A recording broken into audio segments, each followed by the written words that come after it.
Hello everyone, this is my first part of my CS2 tutorial. In this first part we're going to get into settings and set up so you have the right settings for your computer and what you want to have when you play. So we can go to video aspect ratio. You should use your monitor's aspect ratio.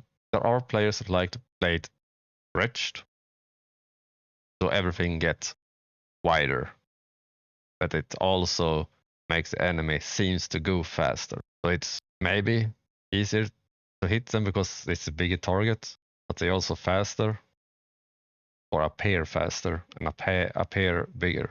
So if you want to do it stretch, you go to the video's control panel. Then you have play, change resolution.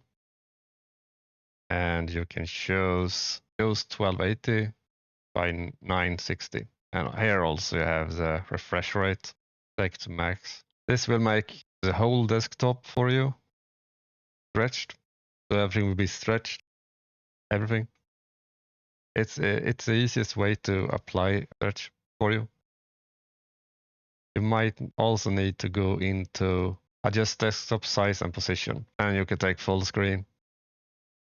If you take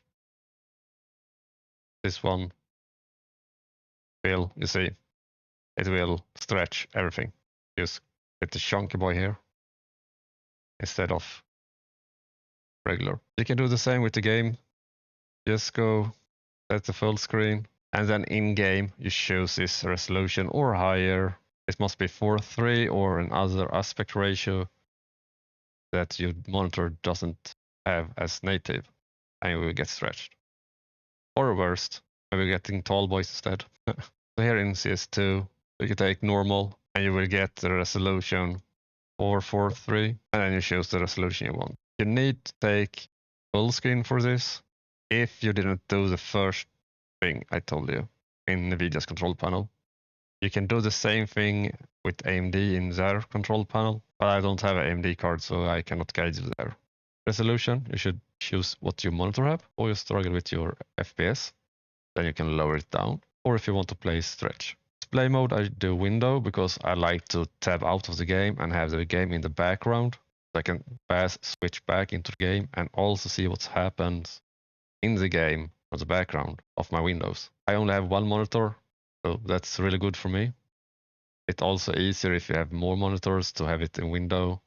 You don't minimize the game and then take it up again.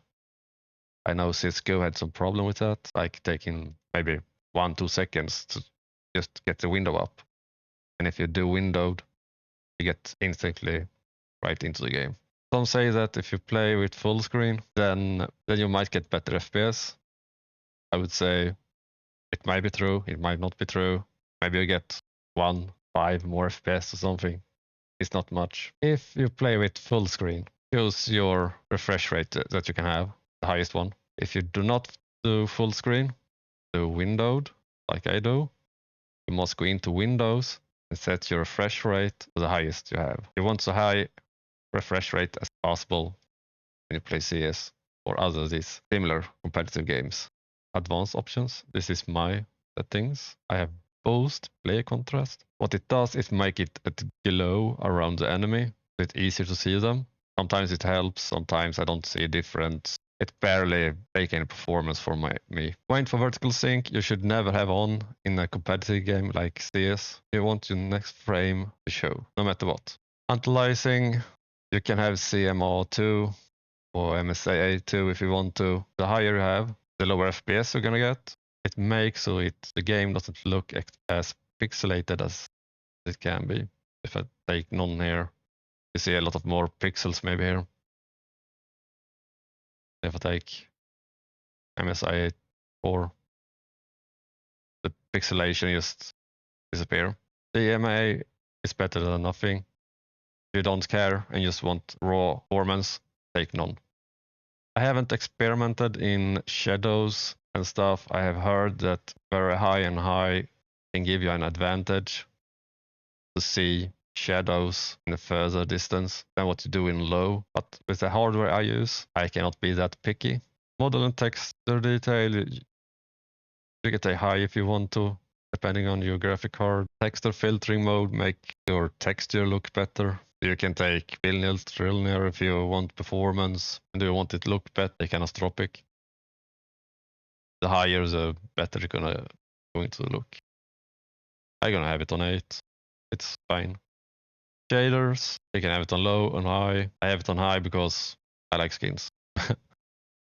I like my skins. Particle detail, I don't really see any necessary to have it very high on particle details. I can have it so that like the smoke and all this flame and stuff looks better.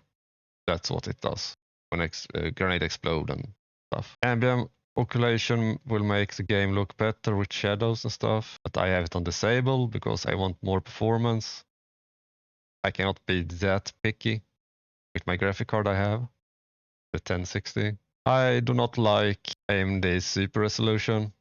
What it does is make it more pixelated and stuff. I get better FPS, but I don't think it's worth it. I like the crisp, what I have right now on CS, just with the low settings alone. So I have it disabled.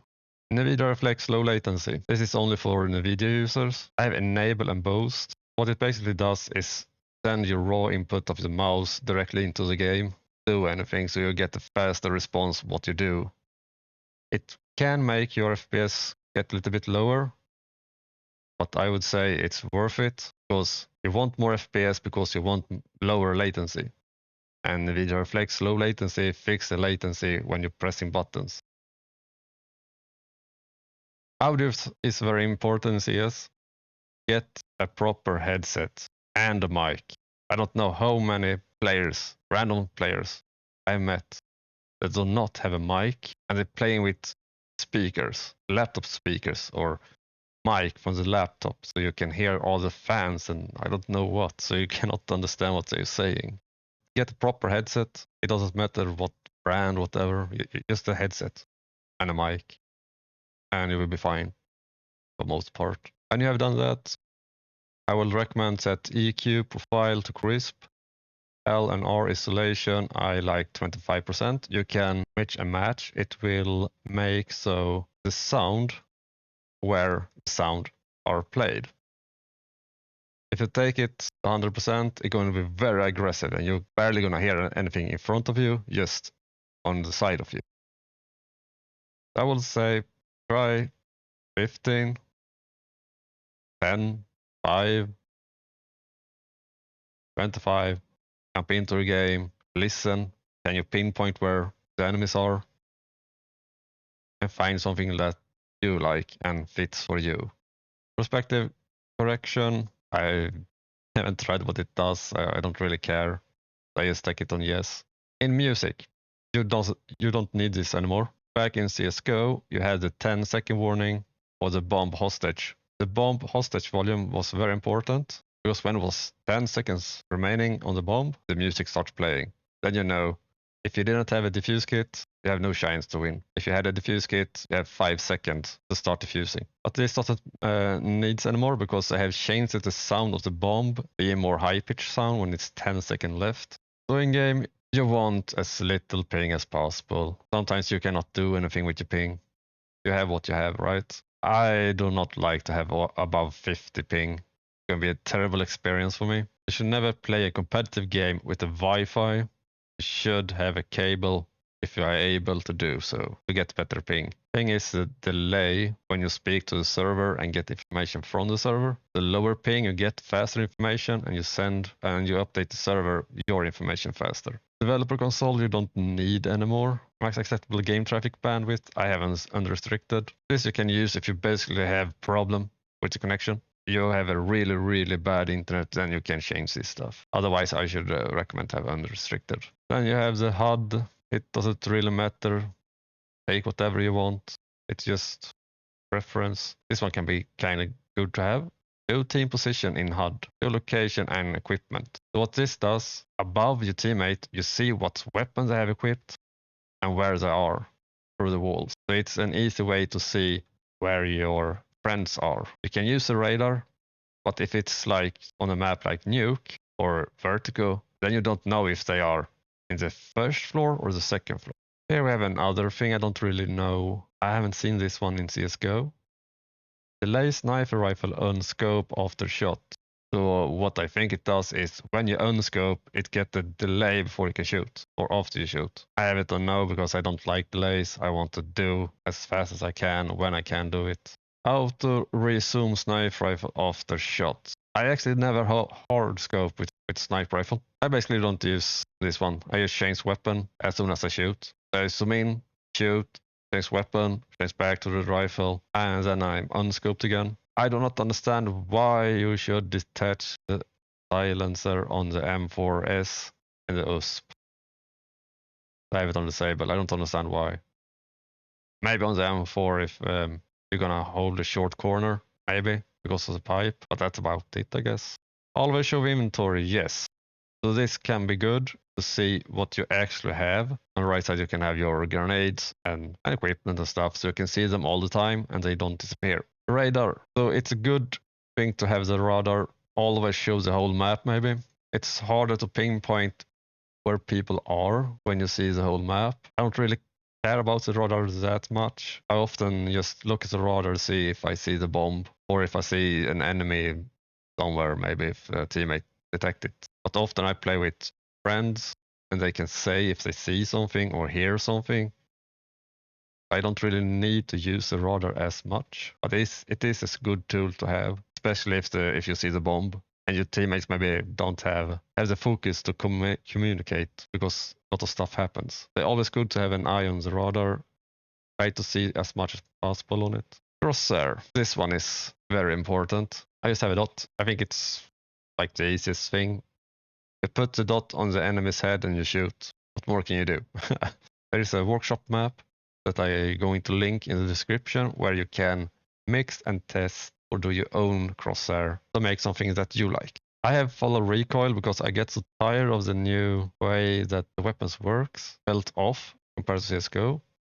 So I just get too tired, so I just take the follow recoil. It's a little bit weird. There are crosshairs that are dynamic. I think the standard crosshair is dynamic, so it changes when you move and you shoot. And I think it can be good if you're new to CS to know when you stand still and you don't get hit by the penalty of moving when you shoot. But when times goes on, I think it's static, like just dot across whatever you like. It's better than the dynamic. But I think it's a good way to learn when you're accurate and when you're not accurate with the guns at the beginning when you start playing CS. Because in CS you cannot run and gun, well you can with SMGs and shotguns, but if you run and gun with an AK or M4, you're gonna miss your shots. Keyboard and mouse. Most of the part, this is personal preferences, what you like. I like to hold duck because I don't duck as much. I don't want to press the duck and then be crouched all the time because then I'm a sitting target and I'm gonna die. You want to stand up and walk like a crab in CS. That's basically what you do. Same with walk mode. I want to have control when I walk and don't. I don't want to press. I just want to release when I want to run and press it down when I want to walk and be quiet. Mouse sensitivity. This is another part I'm going to cover later in these tutorials. And same with the zoom sensitivity multiplier. I will explain why I have this 0.82 and a lot of other numbers. I will explain that later on. You should go and set up your key bindings to what you feel is right for you. I play with the default for most part. I change the communication key when I speak to V because it's easy for my thumb to just press that and instead of reaching up to K. Because K is the standard. I should rekey my grenades, but I'm in bad habit of using the cycle grenade. By pressing 4, most of the part, 99%, I get the grenade I want. Maybe not the fastest way, but I don't have any real problem with it. I think that's why I don't change it. I should have changed these binds for all the grenades. That seems to be the setting. I hope this will help you set up your CS2 to how you want to play CS. But take care and stay awesome.